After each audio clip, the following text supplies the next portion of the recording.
Okay, because as I have a friend of mine that's from Baltimore, and he goes to New York a lot, and it's like lately the last time that he came to my house, he was like, oh, he smokes right there, right in front of the police station. He rolls up his joint and he smokes. Nothing. You know, so New York was like that some years ago. Yeah. The smoke shops where you know, people could just stick the money under the slot. Yeah. And or into the doorknobs or something. They take out the doorknob and you put it into there and all that. Yeah. And you know, there's lots of ways of selling drugs now. Okay, they got the pee hole where you push it out, you put the money in there, and they put the drugs back out the same way. Right. You never see the guy. No, you never see the guy now. A peep hole. Like we're looking through. Okay, I mean, it's crazy. Drugs in New York. I mean, I've been in New York and Miami, and I think Miami, to me, has been the highest that I've seen in drugs. Yeah. Well, look how close it is to where Cuba. Cuba and the Dominican Republic. I mean, it's coming straight from Colombia and stuff like that. They made a movie about that for Yeah.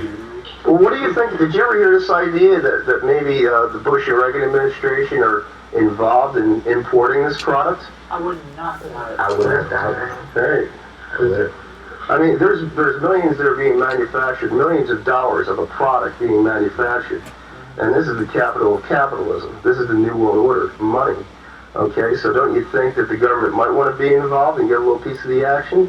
Probably why they're not advocating legalization. That's probably why he went down and grabbed Noriega before he started spilling the beans. Maybe, just maybe. It's evil as scourge. It's helping us make a lot of money and screw you over. Of course. It would take a lot of violence off the street to legalize it, I think. I think it would. It's like Prohibition in Chicago, if you know anything about the gang wars. When booze became illegal, you needed to go to a speakeasy. Dispensaries, man. Those aren't on the streets, are are they? They had to have a distributor, and there had to be a manufacturer. And it was illegal to distribute or manufacture it. However, highly profitable. So you'd have a string of dead bodies in Chicago every now and then because booze was illegal, and people wanted it. Yeah. Well, people want to feel joy anyhow, you know, a good drunk, a good high, something different from the version of reality you gotta live with every day on this planet. Yeah, no shit. You know? So I guess we should My reality sucks. I know what he means. Mine too. Hey, give the great statement. Hit acid, man. Yeah. You wouldn't want to do that. Don't sneak one on me. Line one. No, that's not cool. You talking about how making drugs legal would be good and everything, but the guy sitting right next to you, he said how he's talking about how he ruined his life. That's right. Yeah.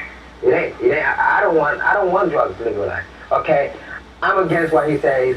Okay, I'm against any kind of He drugs. knows how dangerous they because are. I went through that experience, and for people who really step through that kind of experience, I guess they might either feel the same, well, they might not. You know, it's up. You know, people are fucked up. Let me tell you why. Pretty please. I'd like to. It's my right. Freedom of speech. It's my right. Where's my camera? I gotta, let's see, transform, fit to screen. Lost my window again. Okay. Let me tell you why people are fucked up. There's this thing called extremism and polarization. Like the North Pole and the South Pole are complete opposites, right? And that's the way people usually think. It's kind of like binary thinking, like 1 or 0. There's no gray area between a 1 and a 0, is there? What about 0.5? Have you ever thought of that?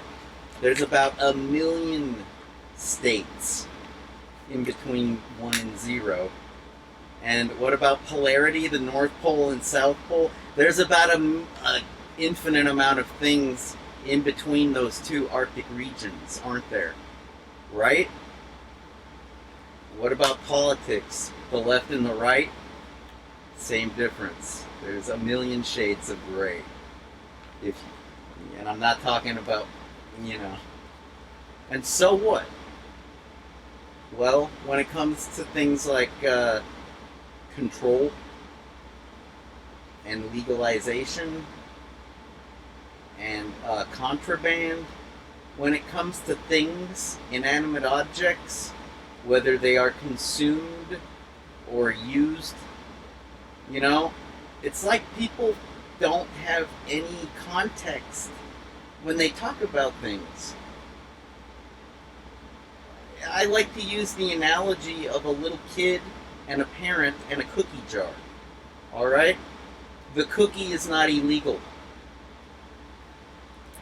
At the same time, the little kid is not to have the cookie whenever they want. But at the same time, you know, the cookie jar, that's a form of control. Okay? You get it? That's like, it seems like a lot of people don't get it. Like people talk about gun control like as if guns are gonna go away. Like that will ever happen. Like guns are just gonna disappear from planet Earth. Yeah, fucking right. Dude, as long as professional security folks exist, there will be guns. And I know that there's places on planet Earth where they supposedly don't have, you know, like over in the UK, you know, their authorities, their police force, they supposedly have billy clubs. That's like the most deadly thing that they have, which can kill, by the way. A hard blow to a person that is not protecting themselves, you know, that a sucker punch with a billy club to the head could kill a person. And if that doesn't kill them, you could knock them out and then they fall over and hit their head on a curb and curb stomp themselves. And that could kill them. Or put them into a coma. Leave them a vegetable. Forgive the term. I mean catatonic when I say vegetable.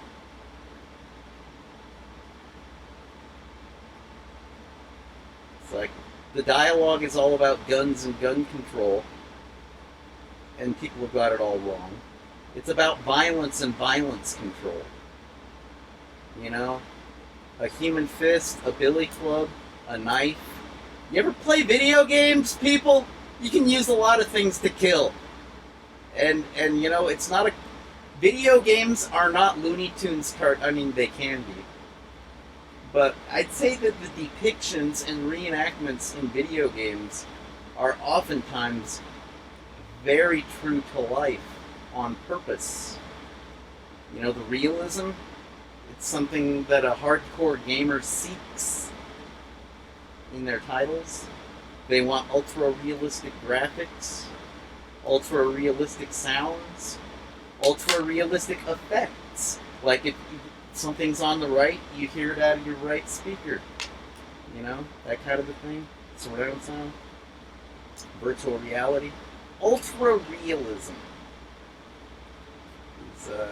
And what's the real truth? What's the real... You can kill with a lot of things. You can kill with your words. If you spread lies, if you manipulate. Hell, man. Even if you're like Julian Assange and you're exposing the truth, that can kill too. Sometimes that's even deadlier. If somebody's got something to hide, if they're not transparent, you know what I mean? Words are deadly. And yet we have free speech. They want to control drugs. Because what? People get hooked and then they're not the same anymore? Oh, they've changed. They're a total junkie. They're a total crackhead. They're a total tweaker. They're a total stoner. They haven't changed. The way they look at things has changed. Perhaps they fucked up their metabolism and their biochemical situation. That may have changed. But they haven't changed. It's just their perspective, their perception. That's what drugs do. They change your... That's why antidepressants change a chemically imbalanced person. They change them from sad and depressed, with no drive, no inspiration. It's filled with hopelessness, just wanting to stay in bed forever because can't deal with what's out there. I don't want to deal with what's out there. I can't deal with what's out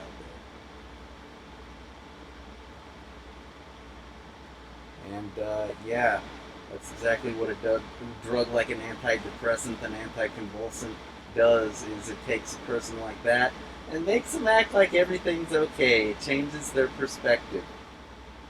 And that's why drugs are drugs, and food is food, and beverages are beverages, except when beverages are laced with drugs, like alcohol, or when food's laced with drugs, like cannabis THC, tetrahydrocannabinol delta 9, you know, or, and I say this with the utmost caution and respect, or, you know, putting a drop of LSD in somebody's coffee or something like that.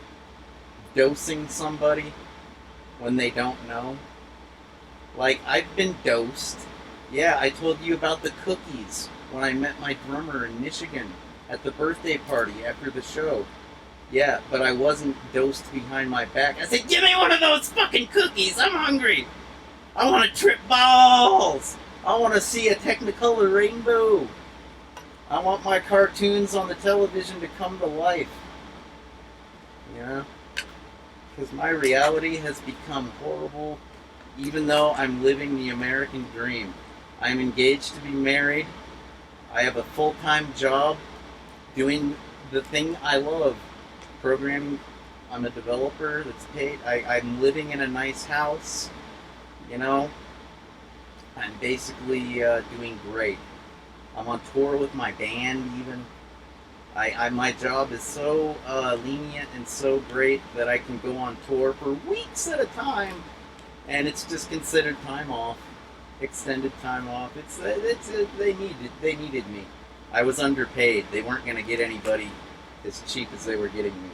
I was young and willing to work cheap. Most kids intern. I could have been interning.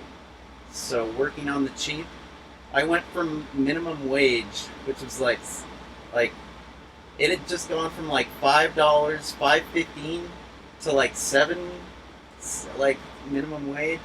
So like I'm doing tech support for $7, and then getting raises because of all the thank you letters I was getting from the customers because I was fixing their systems when Microsoft over at the Keene call center, they'd call for fucking Microsoft Windows support and not get fixed.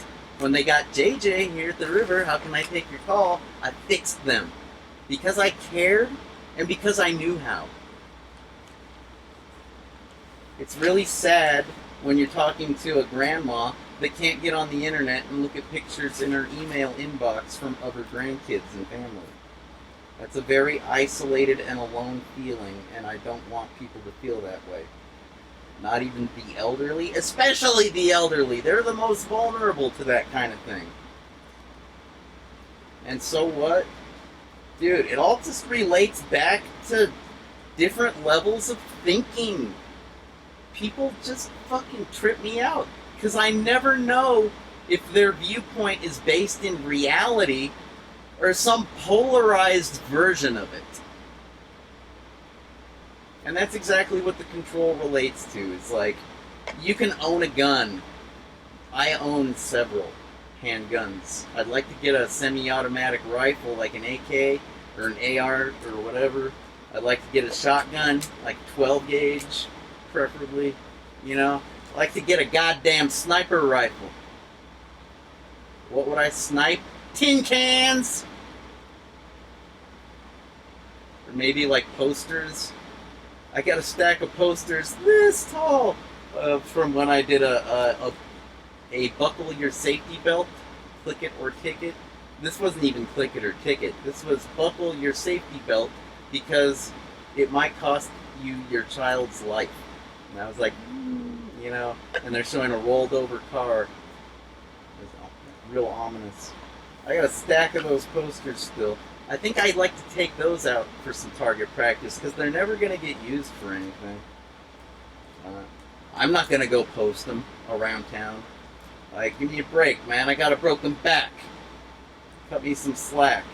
What do you want me to do? Hire somebody to do it? With what money? Oh, why don't you have your punk rock street team do it, JJ? Right Idea Records don't have one. It's okay. People are busy. Who on earth is going to work for free? That's asking too much of anyone. That's why they call it volunteering. It's because nobody's asking you to volunteer. It's really a personal choice.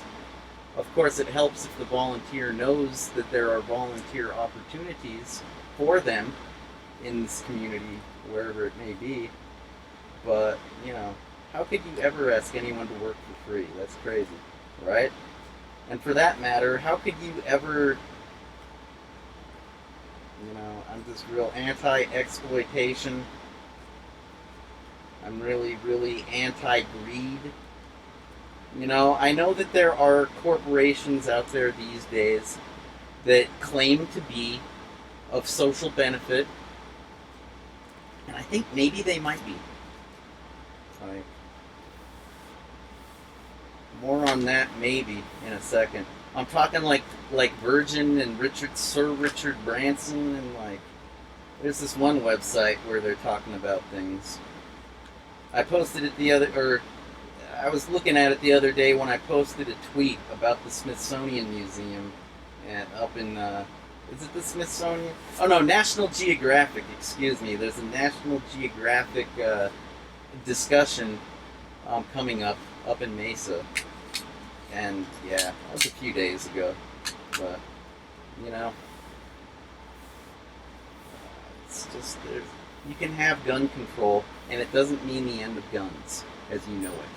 That's never going to happen. Security people are always going to need guns. And even if they're controlled, you know, like to the point where only security can have them, you know, there's going to be sneak thieves. Ninjas, they're never going to go away. Hopefully they're like Robin Hood ninjas, because the people should have defense as well. It's unfair. It's not equal. It's an imbalance. If the people do not get people, like me, you, I don't have any clout in society. I'm a nobody. The most clout that I have is I'm a business owner, and my business is a laughing stock. Just ask any business person. Oh, what were your what does your annual report say for Bright Idea Records, JJ? That says we've had about a dozen customers in the past 15 years, and that those dozen customers are really good. You know, they're nice, good people that tend to buy a few things, more than just $1, maybe like a few things, you know. They usually have one particular artist or one project. You know what? That's more than you need to know, okay? I got privacy standards. So, but anyways, that's just me trying to say thanks. So yeah, gun control, that doesn't mean guns are going to go away. Granted, sometimes the controls do overreach. Alright? It's up to us to talk about it and make sure that when that happens, it doesn't happen. Like, that's why I've been bitching about not being able to get a fucking fentanyl patch in a year. I'm injured. They strung me out for 15 fucking years.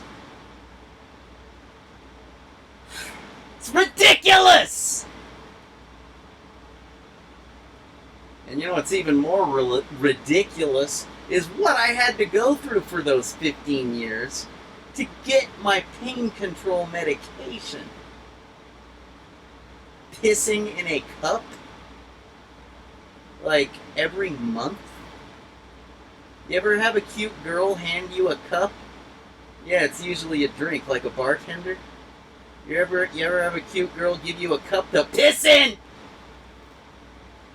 Did you feel humiliated? Belittled?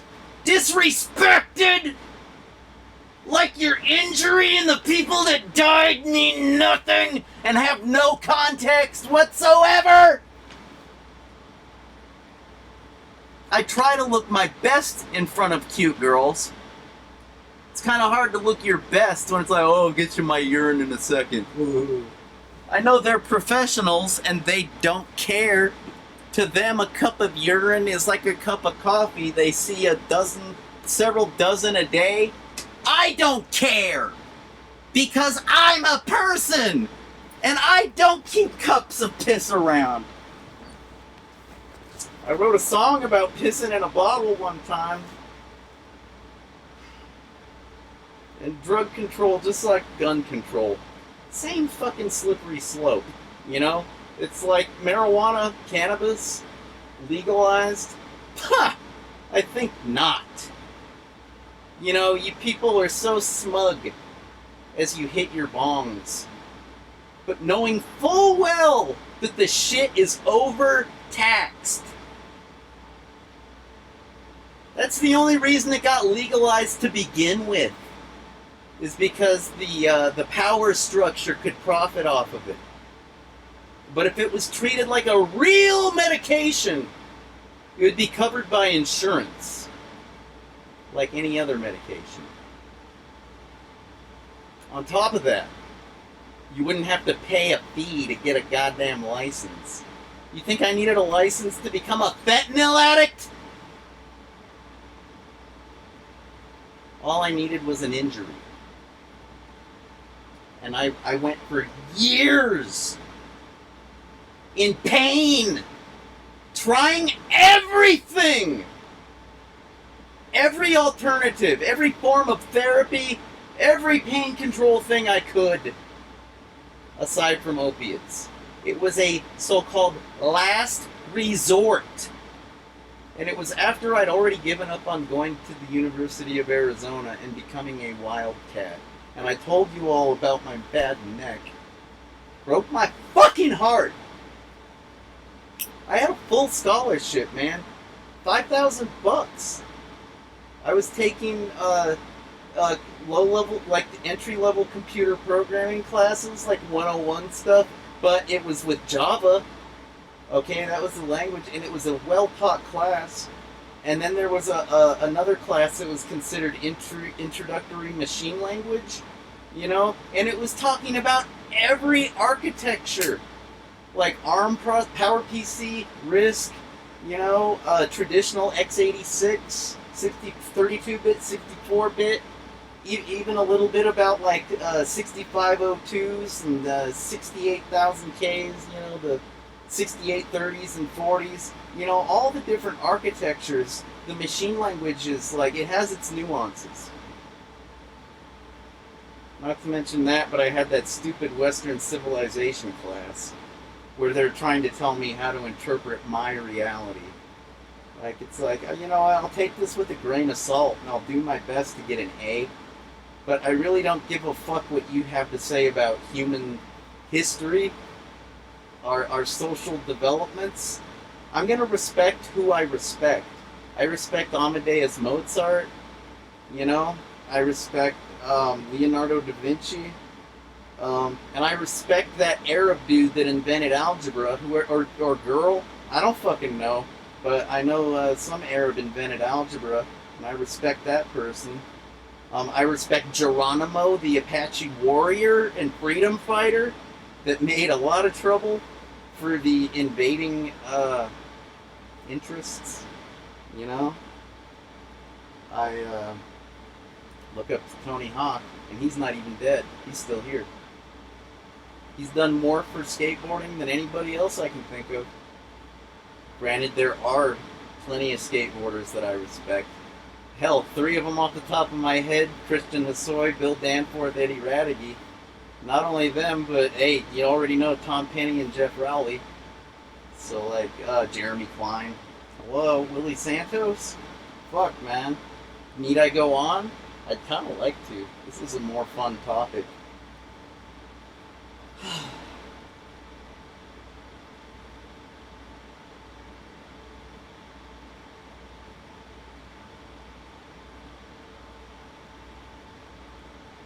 It's difficult.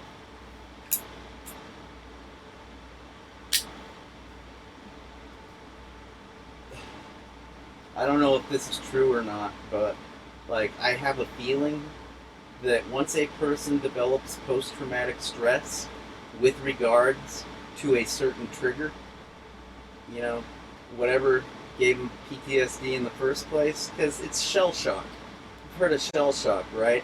That's what people get when they go to war, and they come back all shaky and wide-eyed and scared and easily startled